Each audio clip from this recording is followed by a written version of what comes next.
स्थानिक जमील कॉलनी येथे समाजसेविका रुबीना परवीन जावेद अहमद जमदार यांच्या सौजन्याने गुलशन स्पोर्टिंग सोसायटी आणि महिला व बालविकास विभाग यांच्या संयुक्त विद्यमाने आयोजित 15 दिवसांचे ब्युटी पार्लर प्रशिक्षण नुकतेच यशस्वीरित्या पूर्ण झाले।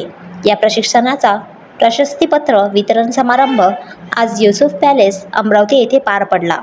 या कार्यक्रमाचे प्रमुख अतिथी म्हणून पोलीस निरीक्षक श्रीमती विजया पंधरे, पोलीस स्टेशन गाडगेनगर अमरावती, तसेच श्रीमती अवंती साखरे, मयुराताई देशमुख, श्रीमती योगिताताई गिरासे, श्रीमती नंदाताई वाघमारे, भाग्यश्री चव्हाण, जनाब सईद सर, जनाब हफीज सर, श्री कुकडकर साहेब व युसूफ पॅलेसचे संचालक शेखूबाई हे मान्यवर उपस्थित होते। या कौशल्य विकास प्रशिक्षणाचा उद्देश महिलांना सक्षम बनवणे व त्यांना स्वावलंबी बनवणे हा होता। यापूर्वीही रुबीना परवीन यांनी शेकडो महिलांना शिलाई प्रशिक्षण व स्वयंरोजगार प्रशिक्षण दिले आहे। कार्यक्रमादरम्यान पोलीस निरीक्षक विजया पंधरे यांनी महिलांना मार्गदर्शन केले। पोलीस पत्नी एकता मंचच्या संचालिका श्रीमती योगिता योगेश गिरासे यांनीही महिलांना प्रेरणादायी मार्गदर्शन केले। तसेच मनपा जमील कॉलनी शाळेचे जनाब हाफिज सर यांनीही आपले विचार मांडले।